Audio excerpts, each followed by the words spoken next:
کیونکہ گناہ کیا ہے؟ اس دنیا کی کوئی نہ کوئی لذت، کوئی نہ کوئی خواہش جو کہ انسان کو بڑی ٹیمپٹ کرتی ہے، بڑی اٹریکٹ کرتی ہے، لیکن ہوتی اللہ کی نافرمانی ہے۔ لیکن انسان اس سچویشن میں، اس کی محبت میں اتنا آگے چلا جاتا ہے کہ اس کا احساس بھی بھول جاتا ہے کہ یہ اللہ کی فرما برداری ہے یا اللہ کی نافرمانی ہے۔ اور چونکہ اس دنیا کی لذت ہے وہ، کیونکہ دنیا کی ساری لذتیں جو ہیں وہ موت کے وقت ختم ہو جائیں گی۔ انسان کو یہ احساس ہونا چاہیے کہ اگر آج میں مر گیا تو میں نے اللہ کو فیس کرنا ہے، اور اگر میں نے اللہ کو فیس کرنا ہے تو وہ کیا کنڈیشن ہے، وہ کیا حالات ہیں،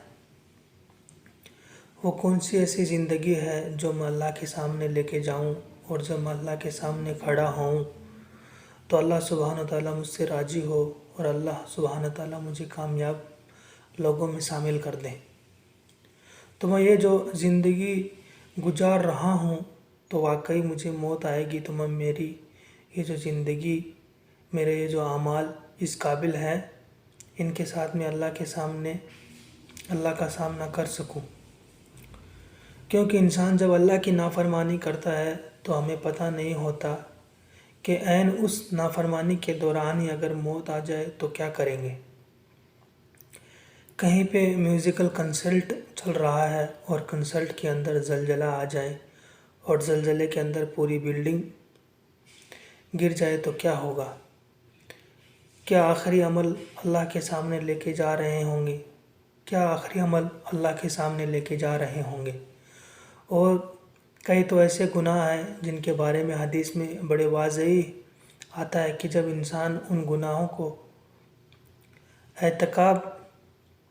اس گناہوں کا ارتکاب کرتا ہے تو انسان کے اندر سے ایمان نکل جاتا ہے۔ صحیح مسلم کی روایت ہے کہ جس کے اندر نبی کریم صلی اللہ علیہ وسلم نے فرمایا کہ جانی جب زنا کرتا ہے تو وہ مومن نہیں رہتا، چور جب چوری کرتا ہے تو وہ مومن نہیں رہتا، شرابی جب شراب پیتا ہے تب وہ مومن نہیں رہتا۔ اور ابو داؤد کی روایت میں یہ الفاظ ملتے ہیں کہ جانی جب زنا کر رہا ہوتا ہے تو ایمان اس کے اندر سے نکل جاتا ہے، اور جانی زنا کر کے فارغ ہو جاتا ہے تو اس کے بعد میں ایمان اس کے اندر دوبارہ داخل ہوتا ہے۔ آپ سوچیں کہ انسان اس گناہ کی کیفیت میں ہے اور اس گناہ کی کیفیت میں اس کے اندر سے ایمان نکل گیا، اب اس وقت وہ گناہ کر رہا ہے، وہ بغیر ایمان کے ہے، اور اگر اسی وقت اس کو موت آ گئی تو وہ بغیر ایمان کی دنیا سے چلا جائے گا۔ وہ ساری نمازیں جو پڑھا کرتا تھا، وہ اپنے آپ کو بڑا مسلمان سمجھتا تھا، وہ کہتا تھا کہ میں تو لوگوں کا بڑا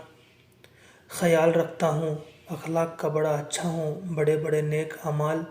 جو ہے ان سب کا تعلق جو ہے وہ ایمان کے ساتھ ہے۔ اگر ایمان کے ساتھ انسان دنیا سے جائے گا تو تبھی اس کی نیکیاں بھی قبول ہوں گی۔ جو انسان بغیر ایمان کے ساتھ دنیا سے چلا گیا، اس کی نیکیاں کا بھی اس کے آخرت میں کوئی فائدہ نہیں ہوگا۔ اس لیے کیا چیز امپورٹنٹ ہے کہ اس فارمولا کو اپنی زندگی کے ہر عمل پہ اپلائی کریں۔ اس حدیث میں تو 3 گناہوں کا ذکر ہے، زنا کا، شراب کا اور چوری کا، لیکن یہ کیفیت انسان اپنے اوپر اپلائی کر لے کہ میں جب بھی اللہ کی نافرمانی کا کام کر رہا ہوں اور اگر اسی وقت مجھے موت آ گئی اور میں بغیر ایمان کے چلا گیا تو میں اللہ کا سامنا کیسے کروں گا۔ اس چیز کو اپنے ذہن میں بٹھا لینا اور ہر وقت گناہ کرنے سے پہلے اپنے آپ کو ریمائنڈ کرا دینا کہ اگر اس وقت مجھے موت آ گئی تو میں اللہ کا سامنا کیسے کروں گا۔ یہ احساس بھی انسان کو گناہ سے دور بھی رکھتا ہے، اور اگر انسان گناہوں میں ڈل گیا ہے تو یہ چیز انسان کو گناہوں سے نکلنے میں مددگار ثابت ہوگی۔